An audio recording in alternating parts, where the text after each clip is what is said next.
যখন আমাকে জান বলে ডাকো না, তখন আমার মনে হয় পৃথিবীর সকল বাধা পেরিয়ে তোমাকে একবার জড়িয়ে ধরে বলি, আমি তোমাকে পাগলের মতো ভালোবাসি প্রিয়। ভাটির চড়ে নৌকা ফিরা, আল্লাহ আপনি মাফ করে দিয়েন আমারে, খবর কারণ অনেক সাজা দিছে আপনার বানানো এই মাটির দেহটারে, ভাইয়ের খবর শুধু মানুষের মিথ্যা কথার ফাঁদে পড়িয়া।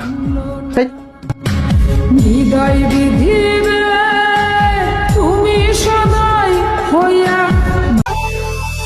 আই সোনার দেখতে বন্ধু আমার মরামু, ছটপটাইয়া কানবা তুমি, ভিজবে তোমার চোখ।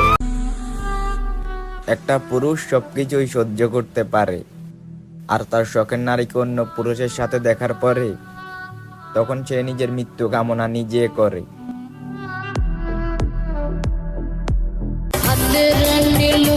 বেঈমানকে ক্ষমা করা আর ইবলিস শয়তানের সংসার করা সমান কথা। আমি মুসলিম হয়ে আল্লাহর হুকুম অমান্য করতে পারি না।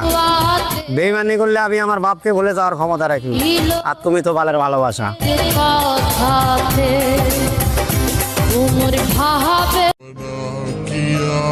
যদি আমাকে প্রশ্ন করা হয় প্রথম ভালোবাসা সুন্দর নাকি দ্বিতীয় ভালোবাসা, তাহলে আমি উত্তরে বলবো প্রথম ভালোবাসা শিক্ষা দেয়, আর দ্বিতীয় ভালোবাসা বুঝিয়ে দেয় প্রথমবারই শিক্ষা হওয়া উচিত ছিল।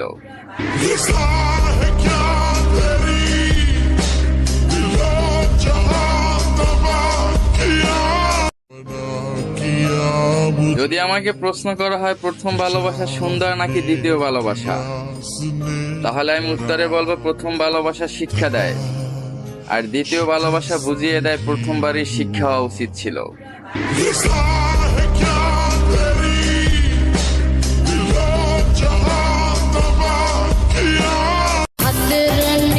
অমানুষ দেখতে চাও, আমাকে দেখো। হাত পা চোখ কান সব থাকার পরও আপনজনদের কাছে মানুষ হইতে পারিনি, শুধু টাকা না থাকার কারণে।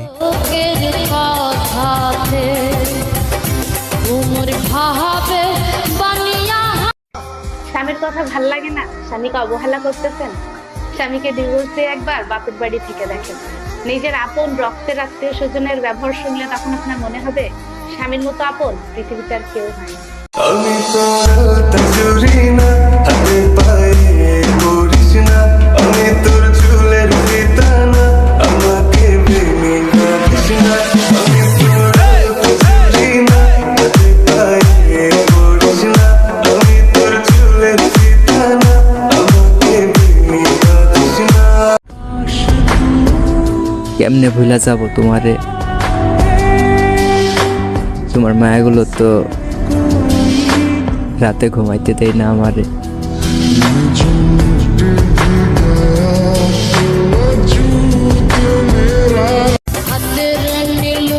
তুমি আমাকে ভেঙে যাওয়ার ভয় দেখাও, আমার মা আমাকে শিখিয়েছে পরে গিয়ে কিভাবে আবার দাঁড়াইতে হয়। ভাঙার ভয় আমি করি না, হাজার বার ভেঙে গেলেও আমি ঘুরে দাঁড়ানোর ক্ষমতা রাখি।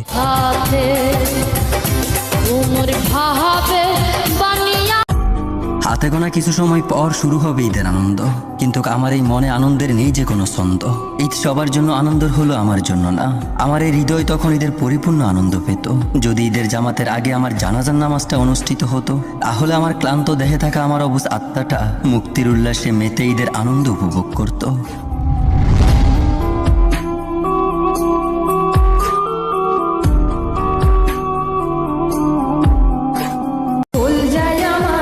ঈদে বাড়ি যাওয়া হবে না ভাই, কারণ যে টার্গেটে ঘর ছাড়ছিলাম ওই টার্গেটে এখনো পৌঁছাতে পারি নাই।